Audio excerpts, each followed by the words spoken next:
Timnas Indonesia berhasil mengalahkan Uni Emirat Arab dengan skor akhir 1-0 dalam rangka persiapan Indonesia menghadapi event Piala Asia U23. Satu gol Indonesia dicetak oleh Witan Sulaiman. Sebelum lebih jauh, aku apa bosan-bosannya untuk ingatkan teman-teman, ketika teman-teman tonton video ini, jangan lupa tekan tombol like-nya.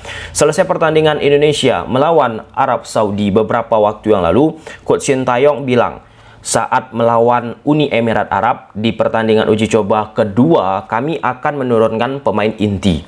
Ya, ketika kita saksikan di pertandingan kedua ini, memang pemain intilah yang diturunkan oleh Coach Sintayong dan terkonfirmasi langsung oleh beliau. Ada beberapa poin selesai pertandingan Indonesia melawan Uni Emirat Arab disampaikan oleh Coach Sintayong. Yang pertama, memang ya pemain inti yang dimainkan hari ini. Jadi ya performanya sangat baik. Di pertandingan Indonesia melawan Arab Saudi beberapa waktu yang lalu, itu jelas Coach Sintayong memberikan kesempatan kepada pemain-pemain untuk ya bermain di atas lapangan.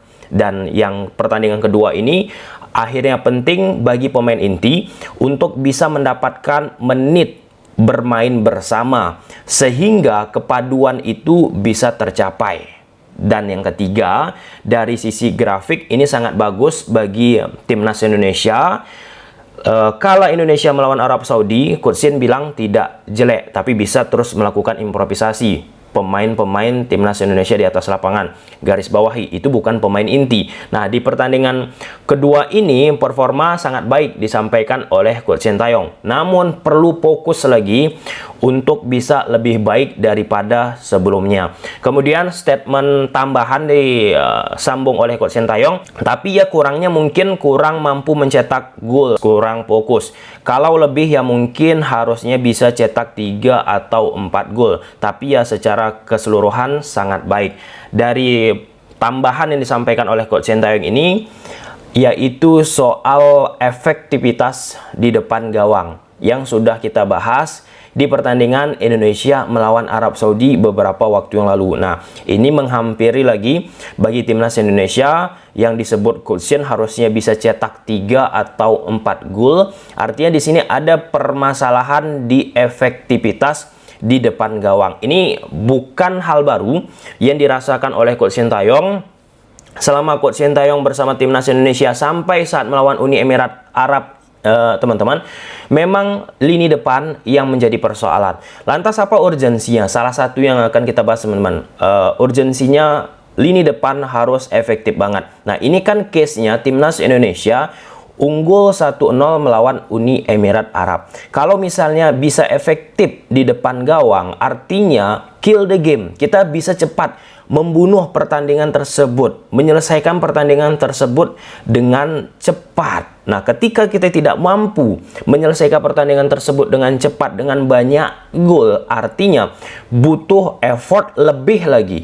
Aku bukan katakan ketika kita berhasil cetak 1 gol, minimalis kita membobol gawang lawan nggak butuh effort. Butuh juga effort. Tapi ini butuh effort lagi untuk menjaga pertahanan, konsentrasi, organisasi harus rapat padu padat, dan jangan memberi kesempatan bagi lawan. Nah, di level sepak bola sekarang, teman-teman, akhirnya hal-hal tersebutlah memutar balik keadaan. Di saat hanya unggul ataupun hanya mampu bisa menciptakan 1 gol, di momen-momen lainnya lawan bisa membalikkan keadaan dengan menciptakan penyeimbang dan membalikkan keadaan. Banyak contoh-contohnya di sepak bola Eropa. Kita ambil case di Liga Indonesia aja, contoh Persija, teman-teman.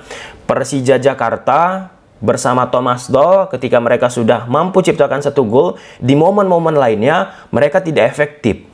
Kemudian di saat itu lawan bisa memperdayai Persija Jakarta. Di samping memang di musim ini banyak sekali kesalahan-kesalahan yang dilakukan oleh pemain Persija Jakarta. Ya, efektivitas. Menurut teman-teman, apakah penampilan Rafael Strijk, tentu Rafael Strijk bukan pemain nomor 9, namun beberapa kali ia diberi kesempatan untuk mengisi pemain nomor 9. Ya, atau siapalah yang sudah diberi kesempatan di lini depan timnas Indonesia, baik itu senior ataupun kelompok usia, sudah sesuai dengan ekspektasi teman-teman. Nah, bicara Rafael Strijk, diberi kesempatan beberapa pertandingan udah cukup banyak teman-teman, ya belum begitu kelihatan kill the game, killer instingnya itu teman-teman. Meskipun aku yakin ada yang memberikan argumentasi, bang kan dia bukan murni striker nomor 9. Nah cobalah, silahkan tulis di kolom komentar gimana menurut teman-teman soal lini depan. Dari tahun ke tahun timnas Indonesia belum terperbaiki secara prima. Kemudian yang ketiga, tambahan statement disampaikan Sintayong, pemain sudah semaksimal mungkin melaksanakan permainan kita, jadi juga kelihatan baik. Tanggal 15 nanti akan menjadi semakin baik. Nah, apa yang disampaikan oleh Coach Sintayong ini soal grafik yang sering kita bahas teman-teman. Bagi staf ofisial kepelatihan penting untuk melihat grafik ini. Jadi staf ofisial pelatih teman-teman, baik itu klub ataupun timnas, mencari pemain ataupun timnas ataupun klub untuk diajak beruji coba, itu salah satunya untuk bisa juga meningkatkan grafik tadi.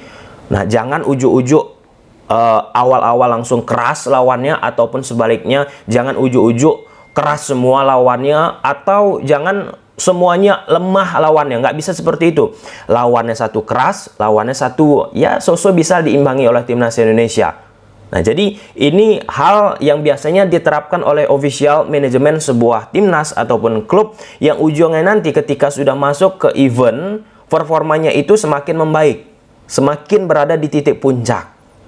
Nah, jadi aku sangat mengerti apa yang disampaikan akhirnya oleh Coach Sintayong. Tanggal 15 nanti akan semakin baik. Dan terakhir, Coach Sintayong juga tekankan teman-teman bahwa latihan fisik pasti dilakukan dari satu training ke training lainnya. Namun di beberapa training yang terakhir dilakukan, tactical sangat difokuskan oleh Coach Sintayong. Nah, tinggal seberapa cepat pemain-pemain timnas Indonesia kita bisa menyerap apa yang sudah dilatih oleh Coach Sintayong di atas lapangan nanti. Ya, aku pikir dengan Coach Sintayong sudah lama bersama timnas, dan pemain-pemain yang dipanggil oleh Coach Sintayong ini pun pemain-pemain yang sudah secara familiar, akan tahu dia bagaimana keinginan Coach Sintayong. Ya, tinggal dikit-dikit aja, poles-poles sedikit untuk bisa mencapai keinginan yang dimiliki oleh Coach Sintayong. Oke, ini ada salah satu hal yang menarik juga soal pertandingan timnas Indonesia melawan Uni Emirat Arab. Di saat asisten Coach STY di timnas Indonesia teman-teman, yaitu Coach Nova Arianto, curhat ataupun melontarkan sebuah statement di akun media sosial beliau. Beliau bilang gini, terkadang belum memahami apa artinya pertandingan tertutup. Kami dari coaching staff cukup kecewa dengan ada beberapa media mengeluarkan starting list pemain termasuk tinggi badan pemain. Ibarat mau berperang, tetapi kita bocorkan apa kekuatan yang kita miliki. Semoga bisa lebih dimengerti dengan setiap situasi yang ada. Ya, bagi media, pasti mereka pun akan berusaha mencari berita seakurat mungkin, memberikan berita semaksimal mungkin. Itu media wajar teman-teman. Namun apa yang terjadi, yang dirasakan oleh Coach Nova Arianto ini, banyak case-case di sepak bola Eropa. Di Eropa banyak contoh teman-teman, antara pelatih kepala dengan yang memegang akun media sosial klub ataupun timnas clash. Pada saat contoh sesi training, di situ dipublikasikan oleh pemegang media sosial klub ataupun timnas, misal metode latihan, papan taktikal, instruksi-instruksi dalam bentuk blur, mungkin foto teman-teman, dan lain sebagainya. Sehingga acap kali pelatih kepala ini sering ataupun kerap merekomendasikan untuk mengganti yang memegang media sosial klub ataupun timnas tersebut. Nah, browsing aja di media sosial. Nah, itu dari internal sendiri. Kalau aku rasa dari media-media yang berada di eksternal, artinya kan mereka berupaya mencari informasi sepalit mungkin. Apakah itu wajar? Coba silahkan tulis di kolom komentar menurut teman-teman bagaimana. Ya, salah satu pernyataan Bapak yang menarik, Pak. Kalau misalnya wartawannya baik, sepak bola kita baik. Masih, Pak ya? Masih, tetap. Mungkin bisa Bapak jelaskan sedikit. Ya, wartawan baik itu artinya wartawan ikut mendoakan, ya, bukan ikut melakukan kegiatan yang membuat blunder. Ya. Jadi kalau kita didoakan, semua mendoakan, termasuk salah satunya wartawan. Ya, siap Pak. Makasih. Nah, namun perlu digarisbawahi teman-teman, dari pernyataan Coach Nova, kami dari coaching staff cukup kecewa. Artinya ini bukan suara Coach Nova sendiri, Karena pakai kami keseluruhan bisa kita katakan. Jadi ini artinya sudah mengganggu teman-teman dari apa yang ditampilkan oleh media-media yang membongkar starting line up dari timnas Indonesia ataupun disertai dengan tinggi badan pemain. Tinggi badan pemain sangat penting bagi Coach Sintayong dalam artikulasi untuk bisa memanfaatkan set piece. Set piece kan andalan dari Coach Sintayong. Ya, ini soal perspektif, ada yang bilang normal-normal aja, ada yang bilang mendukung apa yang disampaikan oleh Coach Sintayong serta Coach Nova teman-teman. Ya, cobalah silahkan tulis di kolom komentar. Bye.